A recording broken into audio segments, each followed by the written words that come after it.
एक ऐसा व्यक्ति जो कि रात को बहुत ज़्यादा सर्दी का टाइम था और किसी की हेल्प के लिए वहाँ पर घूम रहा था। उसने सारे गांव के अंदर हेल्प मांगी लेकिन कोई उसकी मदद करने को तैयार नहीं था। फिर उसने एक लेडीज से मदद मांगी और उसने जो मदद की और उसकी जब दर्द भरी कहानी सुनने के बाद उसकी आंखों में आंसू आ गए। तो दोस्तों, यह कहानी आप लोग सुनोगे तो आप लोगों की भी रूह कांप उठेगी।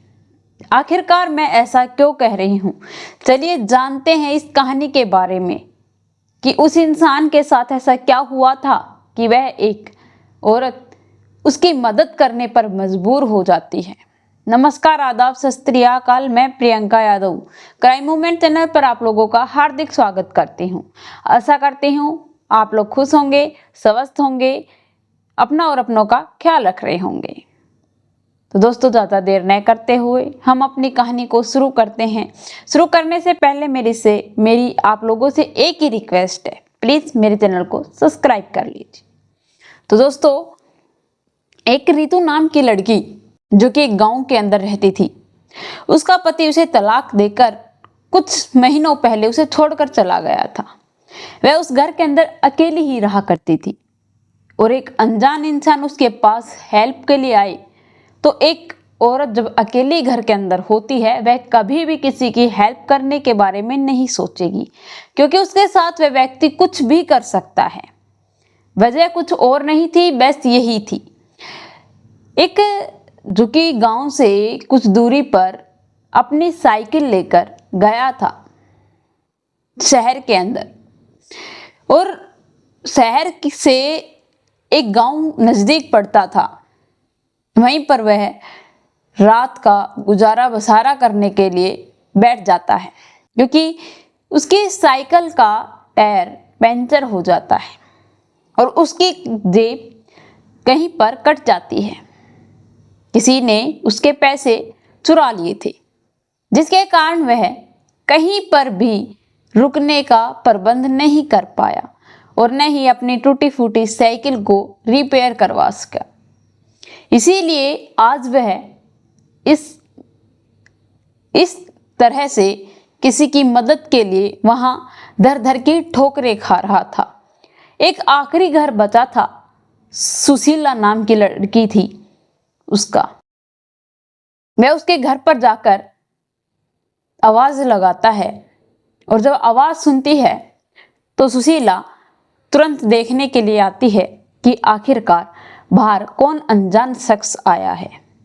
रात बहुत हो चुकी थी। वह उस इंसान को देखती है और देखने के बाद पूछती है कि हाँ जी, आपको क्या चाहिए।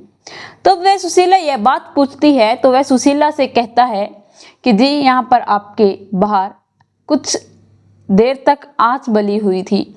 मैंने उससे अपनी सर्दी उतारने की कोशिश की लेकिन मेरी सर्दी नहीं उतरी। प्लीज़ आप अगर मुझे कुछ आंच बालने के लिए, सुलगाने के लिए कुछ दे दोगी तो आपकी बड़ी ही मेहरबानी होगी। वह उसकी बात नहीं सुनती, कोई नोटिस नहीं करती, लेकिन जब उसकी कंडीशन देखती है तो उसे रहम आ जाता है और वह उसे कुछ लकड़ियां और एक माचिस देकर वहां दरवाजा बंद कर लेती है। सुशीला अपने घर के अंदर चली जाती है, लेकिन सुशीला के मन को बिल्कुल भी शांति नहीं होती। वह उस लड़के को देखने के लिए फिर से आती है। उसने सोचा कि न जाने उसने खाना खाया होगा या नहीं, बेचारा बाहर सर्दी है, न जाने कैसे रह रहा है। वह उसे देखने के लिए जाती है, लेकिन जब वह देखती है तो उसकी आंखें फटी की फटी रह जाती हैं, क्योंकि रात का मौसम था, ठंड बहुत ज्यादा थी और ऊपर से बारिश भी शुरू हो गई थी। वह उस इंसान को देखती है जो कि एक कोने में सिमटा सुकड़ा हुआ बैठा था। उसे देखने के बाद बड़ी ही हैरान होती है, परेशान होती है और उससे पूछती है कि आखिरकार आपने मुझे बताया क्यों नहीं कि बाहर बारिश हो रही है, आपको सर्दी लग सकती है, आप बीमार हो सकते हो। वह उसे अपने अंदर लेकर जाती है और अंदर जाने के बाद उसका घर कुछ ज़्यादा बड़ा नहीं था, एक कमरा था, आगे झोपड़ी सी थी, उस झोपड़ी के अंदर वह विश्राम कर रहा था, वह उसे उस कमरे के अंदर लेकर जाती है। एक चारपाई थी, उसे उस पर बैठाती है और एक ही रिजाई थी, उसके अंदर उसे सो जाने के लिए बोलती है। लेकिन सर्दी थी, अब वह भी कहाँ विश्राम करे। एक तरफ बैठे बैठे वह उन दोनों बातें करने लगे। पीछे की तरफ लड़की सुशीला बैठ जाती है, आगे की तरफ वह अजनबी। वह दोनों, सुशीला धीरे धीरे अपने पैर अंदर दिए, फिर वह धीरे धीरे कर कर उसके पास बैठ जाती है। क्योंकि सर्दी का मौसम था, दोनों सर्दी में बहुत ज़्यादा बीमार हो सकते थे, इसीलिए उन लोगों ने रजाई को आपस में आधा आधा ही बांटना जरूरी समझ लिया। अब लड़का जो कि उससे बातचीत करता है, वह पूछता है कि जी आप घर में अकेली रहती हो? तो बताती है कि नहीं, मेरी शादी हुई थी और मेरा पति मुझे तलाक देकर चला गया, उसने दूसरी शादी कर ली। यह सुनने के बाद सुशीला कहती है कि आप बताइए, मैंने तो बता दिया, आपकी शादी हुई है या नहीं? तो कहता है कि नहीं, मेरी शादी अभी से नहीं हुई है और मैं अभी मेहनत कर कर कमाना चाहता हूँ, आगे चलकर कुछ करना चाहता हूँ ताकि अपने पैरों पर खड़े होकर अपनी बीवी को किसी चीज़ के भरोसे न रहने दूँ। ये सब कुछ कहकर वह एक दूसरे के इतने करीब आ जाते हैं, जो उनके बीच में नहीं होना था वह सब कुछ हो जाता है।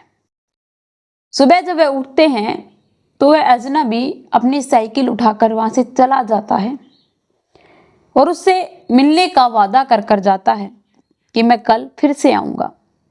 सुशीला जो कि अब उसका बेसब्री से इंतजार करने लगती है, उसे पता था ये सब कुछ गलत है, लेकिन फिर भी वह उसका इंतजार करती है।